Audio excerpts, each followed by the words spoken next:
안녕하십니까, 토마토입니다. 윤석열 인수위의 어떤 이야기나 미디어들에서 하는 이야기들을 종합해 보면 어떻게 하든지 간에 차기 정권에서는 한국 전력 산업의 어떤 구조에 변화가 오겠다라는 걸 예상해 볼 수 있습니다. 그 방향이 과연 어떻게 될지는 아직 구체적인 내용까지는 나오지 않았습니다만 어쨌든 어떤 구조의 어떤 변화는 확실해 보인다라는 게 제 생각이고, 이에 대해서 우리가 미리 이 관련 내용을 좀 숙지를 하고 대응할 필요가 있겠다 싶어서 자료를 준비하게 되었습니다. 오늘은 그 첫 번째 한전 민영화의 그 첫 번째 시간으로 한국 전력 산업의 구조에 대해서 여러분들과 함께 이야기 나눠보도록 하겠습니다. 자, 한국 전력 수송 과정부터 먼저 한번 여러분들과 살펴보도록 하겠습니다. 먼저 발전소에서 전기를 생산하죠. 이 생산하는 걸 갖다 우리는 발전이라고 합니다. 한국엔 많은 원자력 발전소와 화력 발전소 그리고 수력 발전소 그 외에도 이제 풍력이나 태양력 같은 어떤 재생에너지 여러 가지 어떤 에너지원에 의해서 발전을 하고 있습니다. 그리고 이 발전된 전기를 우리 일반 가정집이나 또 공장 또 건물로 보내기 위해서 우리가 이게 전기를 또 보내는 이 과정을 우리는 송전이라고 하는데 이 송전 과정도 매우 중요합니다. 그리고 이 송전은 보통 우리가 2차 변전소까지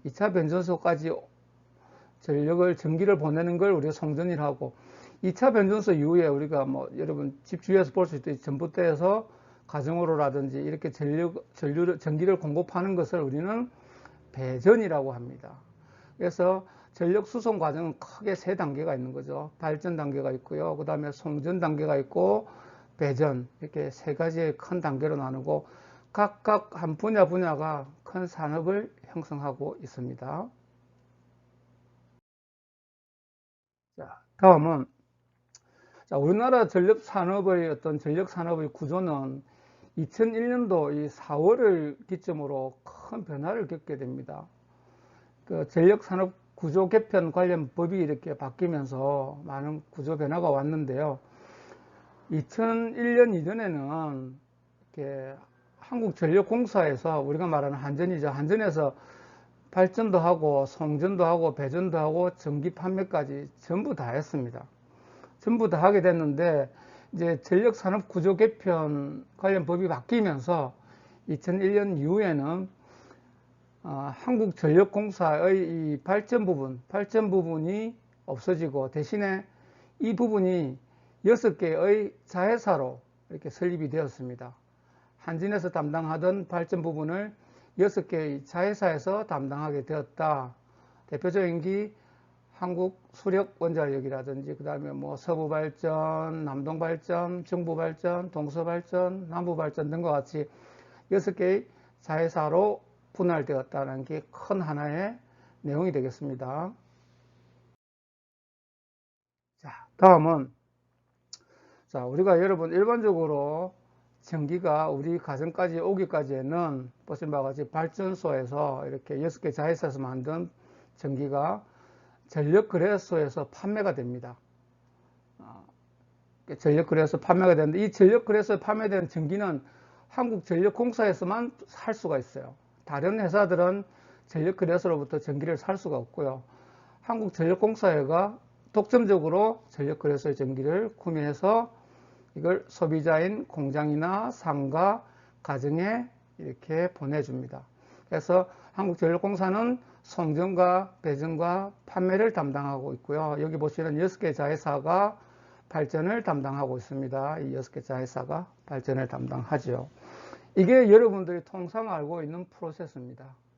프로세스인데 오늘 제가 여러분들에게 추가로 소개시켜 드릴 부분은 바로 여기 민영발전소라는 부분입니다. 이 민영발전소에 대해서 여러분들하고 좀 이야기를 나누게 될 건데요. 이 민영발전소라는 뭐냐면은 우리나라에는 집단 에너지 회사들이 꽤 많습니다. 집단 에너지 회사들은 어떤 거냐면, 여러분 여기 제가 이렇게 회사들 이름을 쭉 나열을 해놨는데 아주 많습니다. 이 회사들은 우리나라 전국 곳곳에 이렇게 발전소가 설립되어 있고요. 이 발전소를 통해서 전기와 열을 생산합니다. 그래서 열은 지역 난방으로 쓰기도 하고, 전기는 보시는 바와 같이 전력거래소에 도매로 이렇게 판매를 합니다. 이렇게 집단 에너지 회사가 굉장히 많습니다. 이 집단 에너지 회사들을 우리는 민영발전소라고 이렇게 부르는 거고요.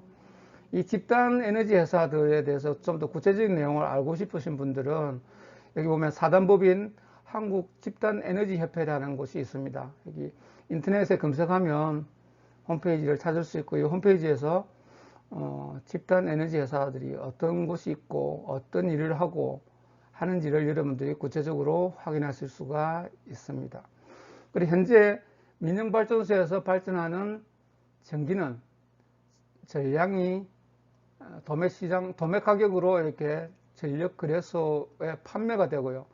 이 전력은 한국전력공사에서 사서 우리 소비자에게 판매를 하는 구조가 되어 있다. 이게 우리가 통상적으로, 여기까지 아는 분들도 별로 없지만은 이 민간발전소 전기도 이렇게 도매 판매가 돼서 우리가 사용되고 있다라는 까지도 여러분들에게 설명을 드립니다. 근데 보통 여기까지가 단줄 아는데 하나가 더 있어요, 여러분. 하나가 뭐냐면은 이 민영발전소에서 생산된 전기가 소매 판매가 되어서 우리 일반 상가나 가정에 직접 판매되고 있는 경우도 있다는 겁니다. 이 경우에 대해서 여러분들에게 소개시켜 드릴 거고요. 저는 이 경우는 전혀 몰랐는데 공부를 하다가 알게 되었고요. 다만 이 민영발전소에서 생산된 전기가 이게 일반 상가나 가정에 판매될 때는 한전과 같은 가격으로 전기를 팔고 있습니다. 한전보다 비싼 가격은 받을 수가 없습니다. 왜냐하면 우리나라는 민영화가 되어 있지 않기 때문에 민간 발전소에서 생산된 전기를 상가나 가정에 판다 하더라도 한전보다 높은 가격을 받을 수 없고요. 한전과 같은 가격 정책으로 현재 판매가 되고 있다라는 것까지 여러분께 말씀을 드립니다. 그러면 실제 그런지를 한번 볼게요. 자, 이 전기 공급 약관은 SKENS라는 이 집단 에너지 회사의 계열사 중에 하나인 부산 정관에 있는 정관에너지 홈페이지에서 제가 다운받은 공개된 자료입니다. 이 내용을 보면은 전기를 공급할 때의 요금 및 기타 공급 조건을 정하는 것을 목적으로 한다고 되어 있죠.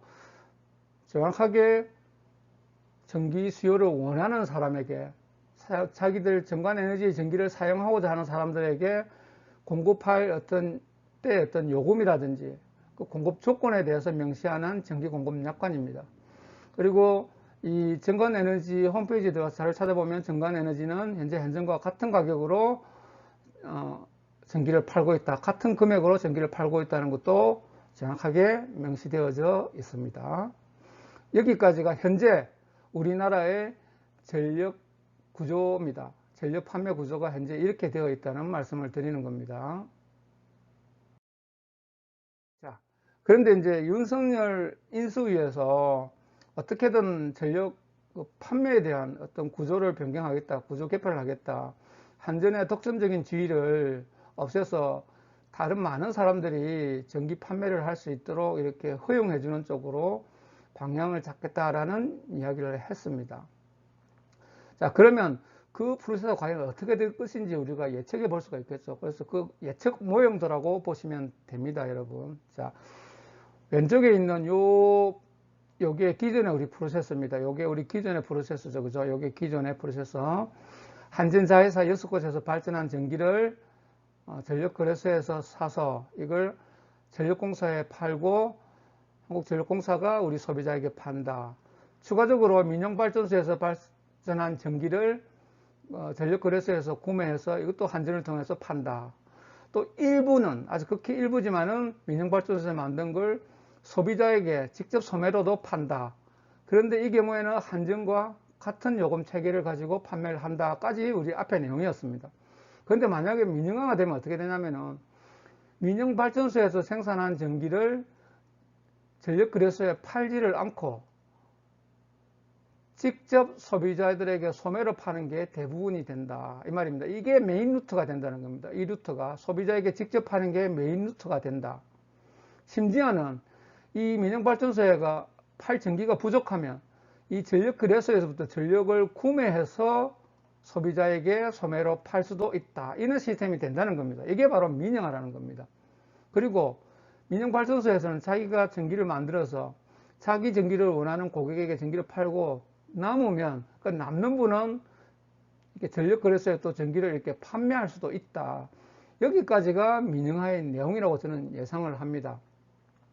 만약에 이렇게 전기를 판매하는 루트가 많아지면은 기존에 어떤 집단 에너지 회사, 여기 제가 이름을 써놨죠. 이 회사들보다 훨씬 더 많은 신생 회사가 아마 등장하게 될 거다. 이런 것까지 우리가 예상해 볼 수가 있습니다. 자, 이렇게 되면 어떻습니까? 기존에 우리가 알고 있던 요 구조, 기존에 이렇게 공룡 상태, 민영화가 되기 전에 공룡화되어 있는 이 상태에서의 어떤 구조가 하나 있고, 또 민영화됐을 때 나타나는 이런 민영발전소를 중심으로 해서 소비자에게 판매를 하는 이 두 가지 프로세스가 공존하게 될 거다. 저는 이렇게 예상을 하게 되는 거죠. 이 공존할 수밖에 없는 이유가 뭐냐면은, 만약에 민영발전소에서 우리가 소비자에게 전력을 공급하는데 자연재해라든지 또는 그 회사가 어떤 경영상의 이유로 부도가 난다든지 하면은 특정 민영발전소로부터 전력을 공급받던, 계약에서 공급을 받던 우리 가정집이라든지 상가 기업들이 전력 공급을 못 받게 되면 큰 피해를 보게 되니까, 이럴 때를 대비해서 이 공룡 라인들은 반드시 살아 있어야 한다. 이 공룡 라인들은 반드시 살아 있어야 된다는 게 제 생각이고, 저는 기본적으로 민영화에 대해서는 회의적이지만 어떠한 경우 만에 하나 민영화가 된다 하더라도 이 공룡 라인이 없어져서는 절대 안 된다. 이 공룡 라인만큼은 반드시 지켜내야 하는 게, 이게 최후의 보루가 돼야 된다. 만약에 민영화가 된다 하더라도 저는 그렇게 주장하고 있는 내용이고요.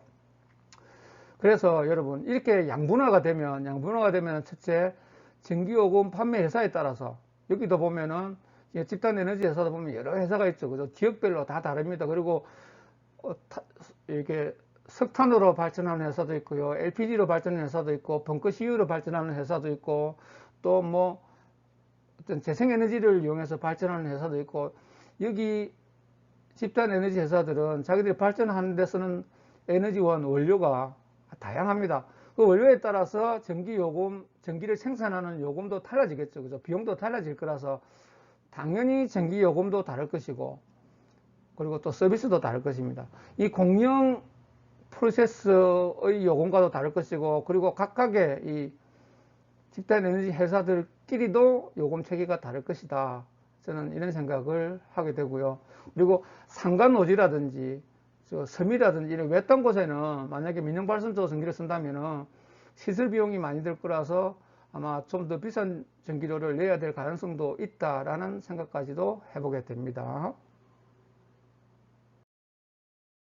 자, 그러면 이제 마지막으로 저희가 민영발전소에서 사용하는 에너지들이 어떤 것들이 있는지를 한번 볼게요. 그리고 이 민영발전소는 여러분, 제가 잠시 부연 설명하자면 대부분 다 병합발전소들입니다. 병합발전소라고 하면은, 예를 들어서 LNG면 LNG, 석탄이면 석탄, 하나의 어떤 원료를 써서 발전을 하는데 두 가지 결과물을 얻어내는 거예요. 하나는 전기라는 결과물, 또 하나는 열이라는 결과물을 얻어내는 겁니다. 그래서 두 개 이상이기 때문에 병합발전이라고 우리가 이렇게 이야기를 합니다. 그래서 우리가 여러분들 도시 주변에, 신도시라든지 특히 주변에 보면은 병합발전소들이 꽤 있습니다. 열병합발전소라고 보통 이야기를 하죠. 그러면 전기를 생산하고 그 남는 폐열을 아파트 단지에 이렇게 돌려서 이걸 우리가 냉난방에 활용하는 겁니다. 그래서 에너지 효율을 굉장히 높일 수 있는 장점이 있는 발전 설비가 바로 열병합 발전입니다. 그래서 대부분 여기 아까 말했던 민영발전소는 거의 대부분이 열병합 발전소가 되겠습니다. 그러면 이 민영발전소의 에너지를 주로 어떤 에너지를 써서 발전을 하는지를 한번 보겠습니다. 자, 자가서 한번 확대를 해보면요. 자, 이렇습니다. 주로 보면은 벙커CU도 사용하는, 벙커CU가 한 3.8%, 그리고 석유 코커스가 한 4% 정도 되고요. 그 다음에 LNG가 가장 많죠. LNG가 한 49%, 그 다음에 유연탄이 26.7% 정도 되고 있습니다. 그래서 이 자료는 2018년 자료고 19년, 20년, 21년 이런 자료들은 제가 찾지를 못했습니다. 다음 시간에 찾게 되면 다시 한번 보여드리도록 하고요. 어쨌든 여러분, 이게 제가 이렇게 추려놓은 것들이 뭐냐면 이게 다 화석연료들입니다. 화석연료를 제가 이렇게 뽑았는데 이게 다 화석연료잖아요. 화석연료의 비율이 50%, 75%, 그러니까 80%가 넘죠. 그죠? 화석연료 비중이 80%가 넘는다. 그러니까 민영발전소에서 열병합 발전에서는 에너지원은 석탄이나 가스나 석유가 대부분이다. 여기를 알 수가 있죠. 그래서 이 민영발전소들이 가만히 보면은 향후에 우리 탄소 중립에는 별 도움이 안 되는 회사들이에요. 그죠? 거기까지 말씀을 드리고 여러분, 제가 오늘은 첫 시간으로 어떤 우리나라 전력 산업의 어떤 구조에 대해서 여러분들하고 이야기를 나눠본 거예요. 짧게 하려고 제가 파트 끊어서 이렇게 설명을 드리게 되는데, 오늘은 그 첫 번째로서 그 산업구조, 전력 산업구조의 어떤 내용을 정확하게 좀 이해를 했고요. 그러니까 우리나라는 기존에 어떤 한전을 중심으로 하는 이렇게 공영 라인과 민간 발전 두 라인이 현재 있는데, 어떻게든 발전은 각각 다르게 한다 하더라도 요금 체계는 하나다. 이게 가장 중요한 키가 되겠죠. 만약에 민영 부분과 공영 부분이 요금 체계가 다르다면 이건 민영하죠. 그죠? 그런데 어디서 발전을 하든 그 전기를 최종적으로 소비하는 우리 가정이나 공장이나 상가 입장에서는 한전으로부터 받으나 아니면 다른 어떤 민간 발전소의 전기를 받으나 가격이 동일하기 때문에 민영화는 아직 아니다라는 걸 알 수가 있습니다. 그래서 오늘은 첫 시간에서 우리 전력 산업의 구조에 대해서 이야기를 했고요. 이제 2편, 3편, 4편 계속 가면서 일단 우리 민영발전소, 다음 시간에 민영발전소의 어떤 기능과 향후 방향이 어떻게 해야 옳은가에 대해서 우리 탄소 중립을 포함해서 한번 이야기를 해볼 거고요. 그리고 예상되는 전기 판매 구조의 변화, 인수위에서 말한 한전의 독점적인 전력 판매 시스템을 분산시켜서 많은 회사들이 전력을 자유롭게 구매할 수 있고 그래서 경쟁 체제로 만들겠다, 이런 이야기를 하고 있기 때문에 그게 반드시 그렇기 때문에 우리 전기 요금에도 많은 영향을 미치겠죠. 이런 부분을 깊이 있게 다뤄보고요.